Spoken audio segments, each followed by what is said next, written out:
그 어느 때보다 가까이 재림 교인으로서 1844년 초에 죽음을 통해 사랑하는 사람을 잃은 것이 오늘날처럼 슬프고 상처가 되지는 않았을 것이다.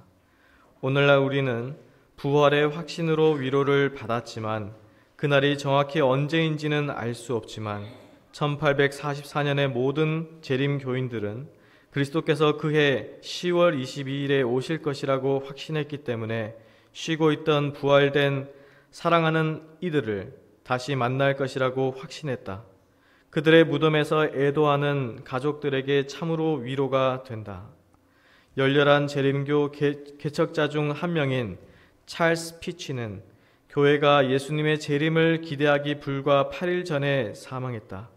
그는 아직 30세밖에 되지 않은 젊었지만 1844년 10월 14일 일요일에 사망하기 전에 추운 날 침례를 행한 결과 병에 걸린 것 같다. 그들이 다음 주 화요일에 그를 다시 볼 것이다 라고 믿었다. 그들이 그날을 얼마나 고대하고 있었을까. 그러나 예수님은 10월 22일에 오시지 않았고 이제 그 어머니와 두 자녀의 실망을 상상할 수 있다. 그 화요일에 그들은 아마도 일주일 전에 흘린 눈물을 모두 흘렸을 것이다. 거의 2세기가 흘렀지만 머지않아 그 어머니와 지금 함께 자고 있는 두 자녀는 사랑하는 남편과 아버지와 재회하는 특권을 갖게 될 것이다. 재림교 개척자들은 1844년에 일어난 사건을 오해했지만 그리스도는 땅으로 재림하지 않고 하늘의 지성소에 들어가셨다. 그 예언은 어긋나지 않았고 예수께서 다시 오실 것이라는 약속은 굳건하여 지금 그 어느 때보다 가까이 이루어지고 있다. 너희는 마음에 근심하지 말라. 하나님을 믿으니 또 나를 믿으라. 내 아버지 집에 거할 곳이 많도다. 그렇지 않으면 내가 너희에게 말하였으리라. 내가 너희를 위하여 처소를 예비하러 가노니 내가 가서 너희를 위하여 처소를 예비하면 다시 와서 너희를 내게로 영접하여 나 있는 곳에 너희도 있게 하리라. 이 세상의 종말에 관한 예언은 이미 성취되었고 성취되고 있다. 어느 날 제자들이 예수께 나와 예수께서 갈람산 위에 앉으셨을 때에 제자들이 조용히 나와 이르되 우리에게 이르소서 언제 이런 일이 있으리이까? 주의 임하심과 세상 끝에는 무슨 징조가 있사오리이까? 예수께서 대답하여 말씀하셨다.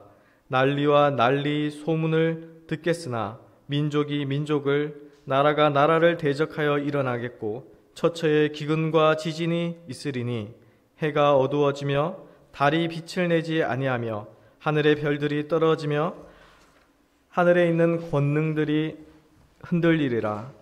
1월 성신에는 징조가 있겠고 땅에서는 민족들이 바다와 파도의 우는 소리를 인하여 혼란한 중에 곤고하리라. 사람들이 세상에 임할 일을 생각하고 무서워함으로 기절하리니 이는 하늘의 권능들이 흔들리겠음이라. 이 천국 복음이 모든 민족에게 증거되기 위하여 온 세상에 전파되리니 그제야 끝이 오리라. 그리스도께서 말씀하신 위의 모든 예언은 이미 이루어졌거나 성취되고 있다. 그러나 그중 하나인 이 천국 복음이 온 세상에 전파되리라는 것은 하나님의 은혜로 우리가 성취해야 할 책임이다. 그리고 성경은 우리가 예수님의 재림을 촉진할 수 있다고 알려준다. 하나님의 날이 오기를 기다리고 그날을 앞당기도록 해야 하지 않겠습니까? 그날에 하늘은 불타서 없어지고 원소들은 타서 녹아버릴 것입니다.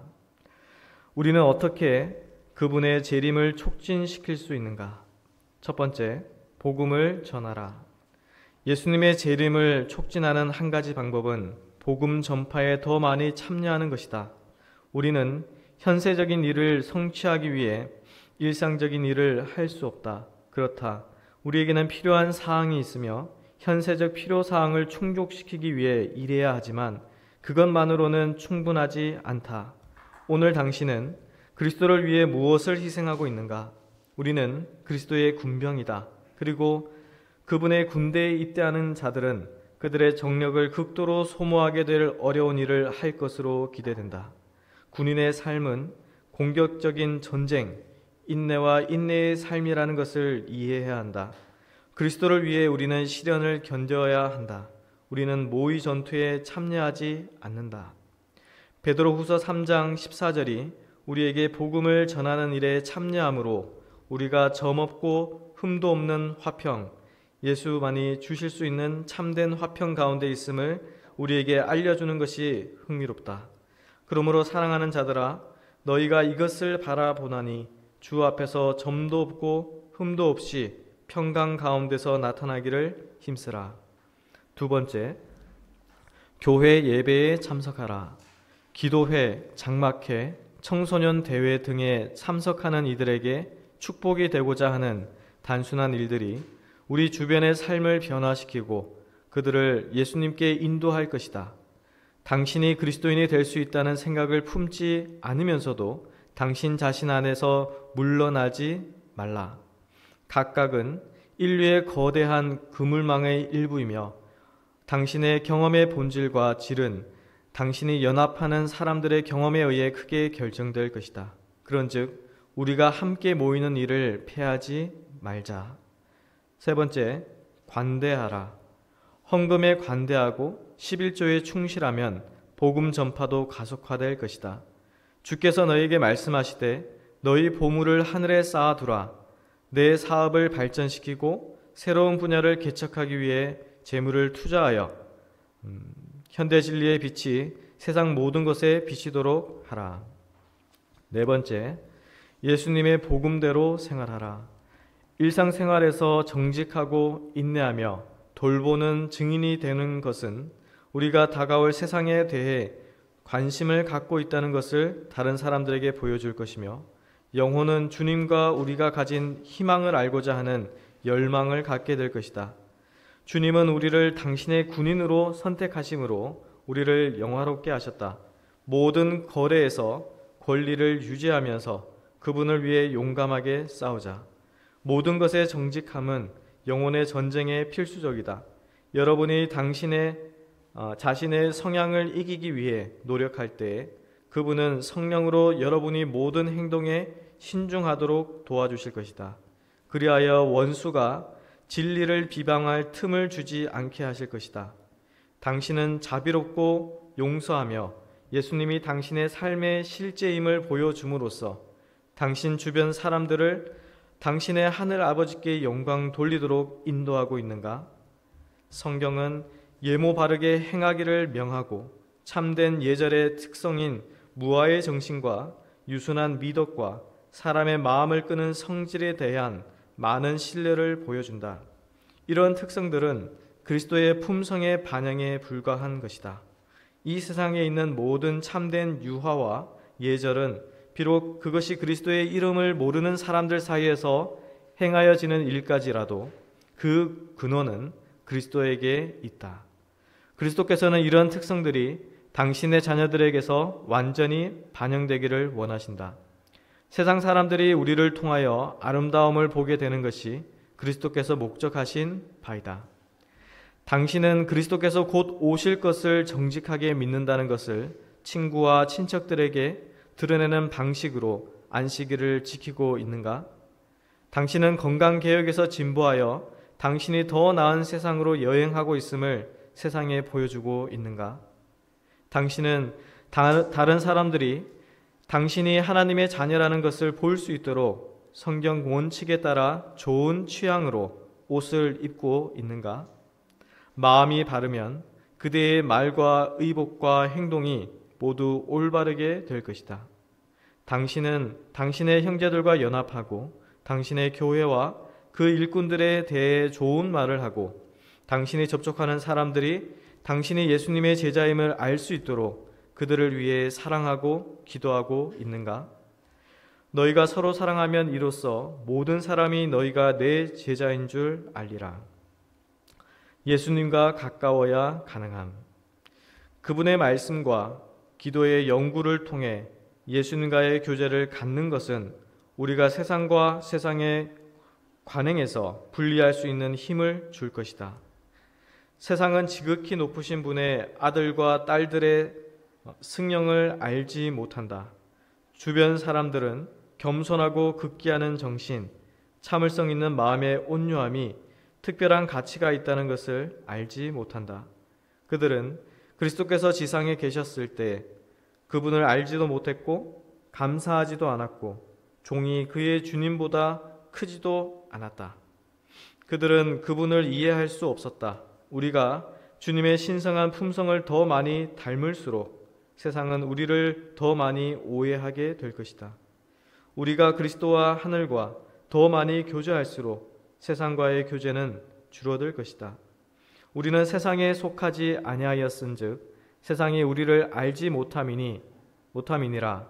우리의 일은 하나님의 아들과 가장 가까운 연합을 구하고 그분의 학교에서 배우고 마음이 온유하고 겸손해지며 그리스도의 일을 하고 그분의 왕국을 확장하고 그분의 재림을 촉진하는 것이다. 이 세상 자녀들의 위대한 야망은 세상의 기준에 부합하는 것이다. 그들은 하늘의 하나님을 섬기는 일에서 얻을 귀중한 이익을 보지 못한다. 그러나 빛의 자녀들은 그들 앞에 놓인 큰 상을 가지고 있다.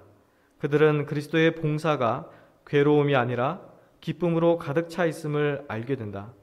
내 멍에는 쉽고 내 짐은 가벼움이라고 말씀하신다.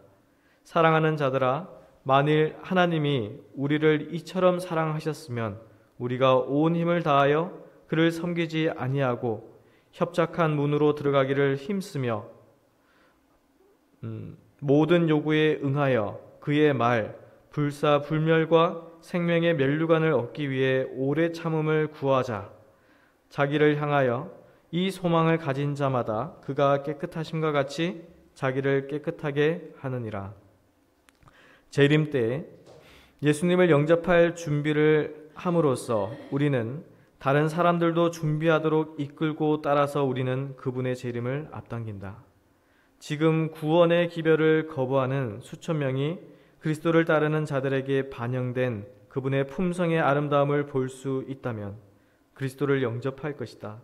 그러면 원수가 그리스도의 영광과 품성을 세상에 나타내지 못하게 하기 위하여 하나님의 교회의 불화와 소외와 분쟁을 일으키기 위하여 온 힘을 다하는 것을 우리가 놀랄 수 있겠는가? 하나님의 백성들이 일상생활에서 서로에 대한 뜨거운 사랑을 받아들여야 할 때이다. 예수님의 사랑이 마음에 거하면 모든 행동에서 나타난다. 의견 차이가 사라질 것이다. 자아는 더 이상 최고를 추구하지 않을 것이기 때문이다. 그리하여 교회는 밝고 빛나는 빛이 될 수 있고 하늘은 한 몸이 한 영과 한 희망을 갖고 하나의 위대한 중심 곧 그리스도를 향하여 나아가는 것을 볼 수 있다. 그리스도의 품성이 그분의 백성들 속에 완전하게 재현될 때에 그분은 당신의 것을 찾으시려고 이 땅에 강림하실 것이다. 사단은 영혼의 생명으로 게임을 하고 있음. 원수는 거짓 희망으로 많은 사람들을 속이고 있지만 우리는 그의 계략을 무시하고 이 대기 시간에 하늘로 올라가야 한다. 사단은 큰 권세를 가지고 내려왔다. 그는 필사적인 활력으로 일하며 인간의 영혼의 생명으로 게임을 하고 있다. 이제 우리는 깊이 바라보고 건전하게 추리할 분별력과 이해력을 가진 사람들, 부활하신 구주이신 그리스도와 살아있는 접촉을 가진 사람들이 필요하다. 거짓은 어디에나 있지만 하나님의 말씀은 견고한 반석이다. 우리는 기다림의 시대에 있다. 우리는 하나님의 날이 임하기를 바라보고 촉진하지 않으면 안 된다. 우리는 하늘을 향해 오르고 계속 오르고 있다. 국가의 지도자들은 환경 솔루션, 건강 솔루션 및 경제적 솔루션을 필사적으로 찾고 있다. 그러나 이 낡은 세상은 끝을 향해 빠르게 달려가고 있는 것 같다. 우리 그리스도인들은 선한 청지기로서 우리에게 맡겨진 지구를 잘 돌봐야 한다. 그러나 우리는 이 지구가 사람에 의해서가 아니라 하나님에 의해 파괴되고 새롭게 될 것이라는 사실을 잊을 수 없다. 이 세상이 전례 없는 혼돈의 수준으로 빠르게 가고 있다는 모든 증거에도 불구하고 사람들은 왜 여전히 이 행성의 평화와 안보가 가능성이 있다는 환상을 가지고 있는가? 이 세상의 일에 정신이 팔린 많은 사람들은 이 현세의 삶 너머를 볼 수 없기 때문에 우리에게 천국이 있다고 믿는 사람은 거의 없다. 세상의 모든 것들이 흥분 상태에 있다. 때의 징조는 불길하다. 다가오는 사건들은 그 앞에 그늘을 들이운다. 하나님의 성령은 세상에서 떠나고 있으며 바다와 육지에서 재난이 꼬리를 물고 일어난다. 태풍, 지진, 화재, 홍수, 그리고 온갖 부류의 살인사건이 일어난다. 누가 미래를 알 수 있는가? 어느 곳에 안전이 있는가? 인생에게나 이 세상에 있어서 아무 곳에도 안전의 보증은 없다. 사람들은 그들이 선택한 깃발 아래로 신속하게 정렬하고 있다. 그들은 들뜬 기분으로 그 지도자들의 움직임을 기다리며 바라보고 있다. 거기에 우리 주님의 나타나심을 기다리며 바라보며 일하고 있는 자들이 있다.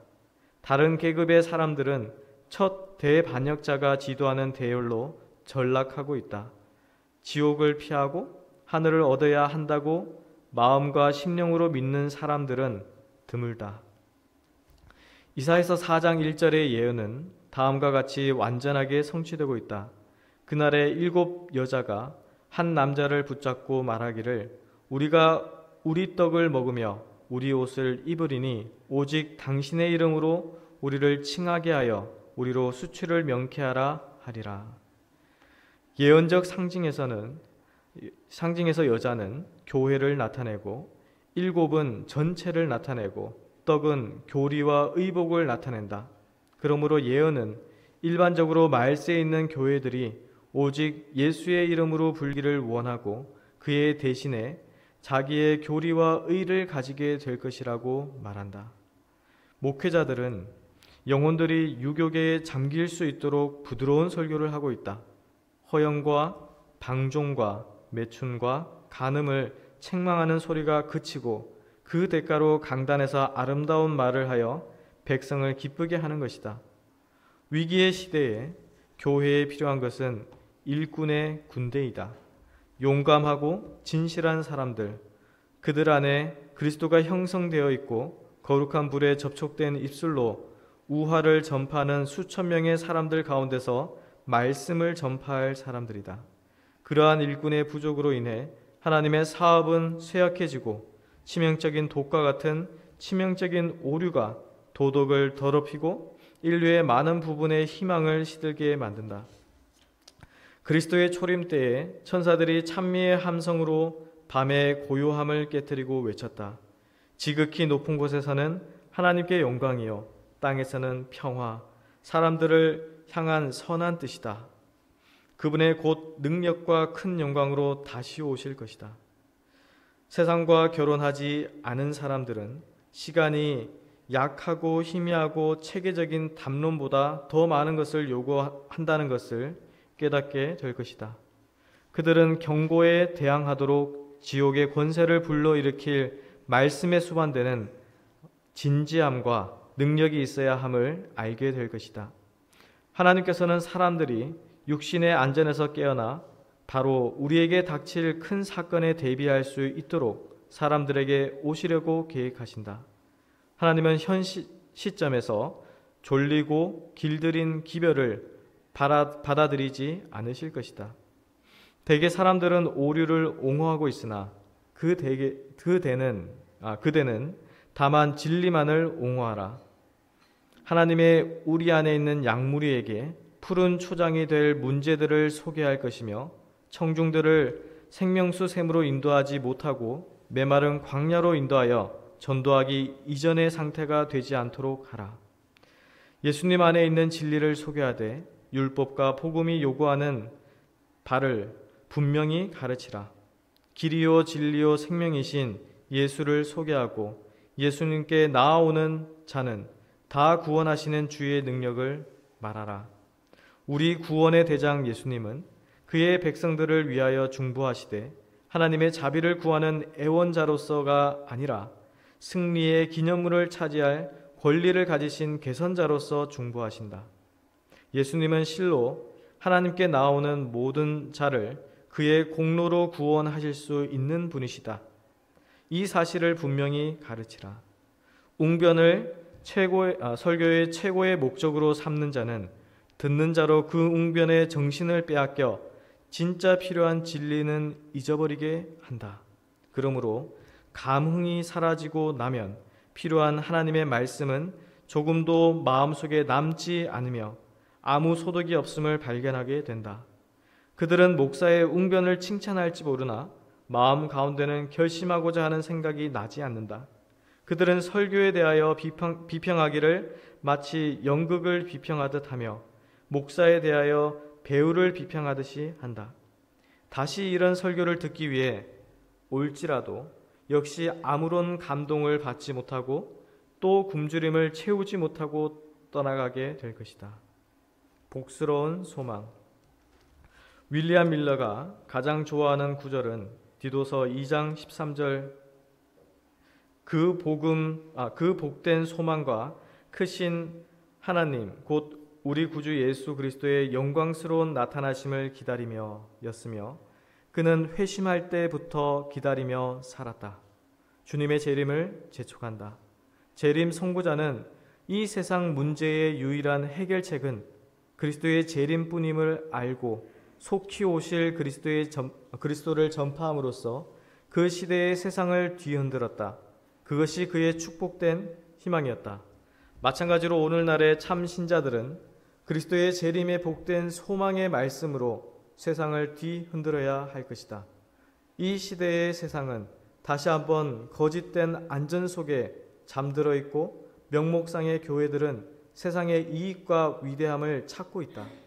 하나님께서는 그리스도께서 나타나실 때 혼인 예복 없이 발견되지 않도록 하기 위하여 믿음과 거룩한 소망 가운데 빠르게 성취되는 예언의 도표를 따라가며 진리의 순종함으로 자신의 영혼을 정결케 하려고 노력하는 한 백성을 이 땅에 가지고 계신다.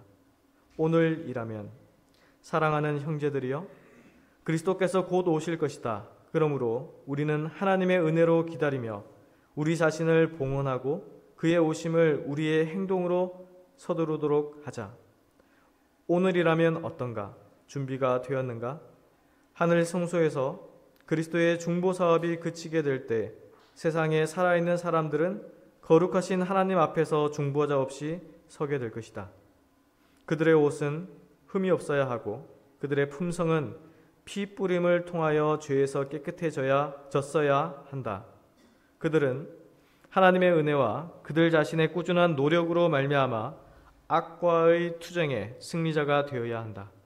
하늘에서 조사 심판이 진행되고 있는 동안, 회개한 신자들의 죄가 성소에서 도말되고 있는 동안 세상에 있는 하나님의 백성들 사이에서는 정결케 되고 죄를 버리는 특별한 일이 이루어져야 한다. 요한계시록 14장의 기별에 이 사업이 더욱 분명하게 기록되어 있다. 이 일이 완성될 때 그리스도를 따르는 사람들은 그분의 재림을 맞이하기 위한 준비를 갖추게 될 것이다. 보라, 내가 속히 오리니 내가 줄 상이 내게 있어 각 사람에게 그의 일한 대로 갚아주리라.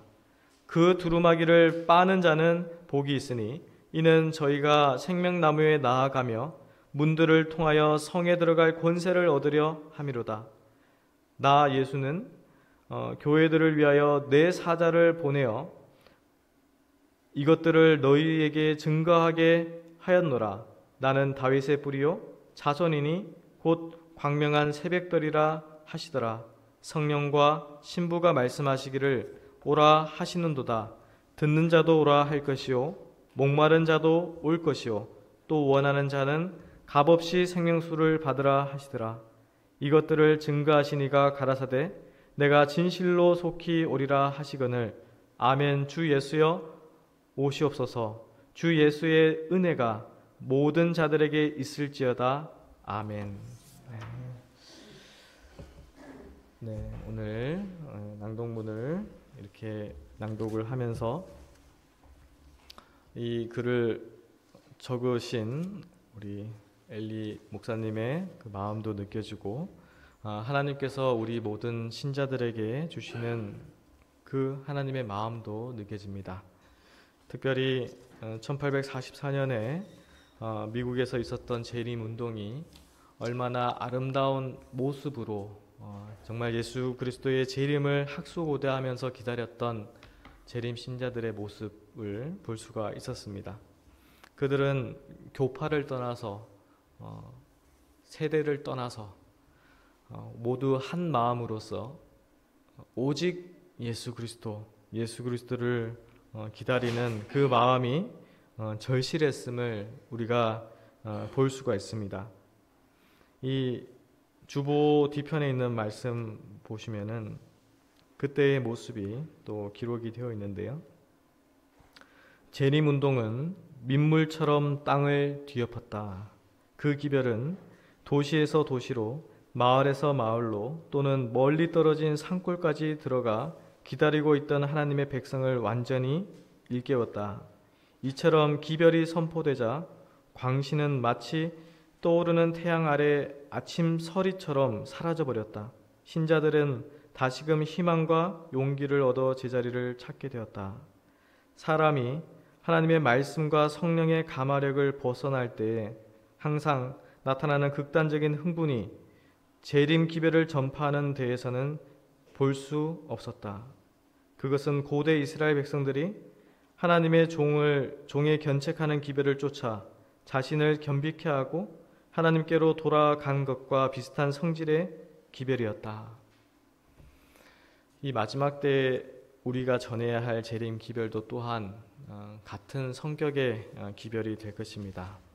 물론 그때 1844년에는 실망을 겪었던 기별이지만 이제 앞으로 우리가 전해야 할 기별은 실제로 예수님께서 곧 오신다는 그 재림 기별을 우리도 한 마음과 한 영으로서 한 목소리로 전해야 할 것입니다. 그 일을 위해서 우리 스스로가 말씀으로 그 반석에 깨어지는 경험, 그것이 이루어질 때에 이 말씀이 실제가 되어서 이 말씀이 하나의 지식이 아니라 나의 생명이 되고 내 인생의 목표가 되는 그러한 경험이 이루어질 때에 우리는 기별자로서의 삶을 살 수 있을 것입니다.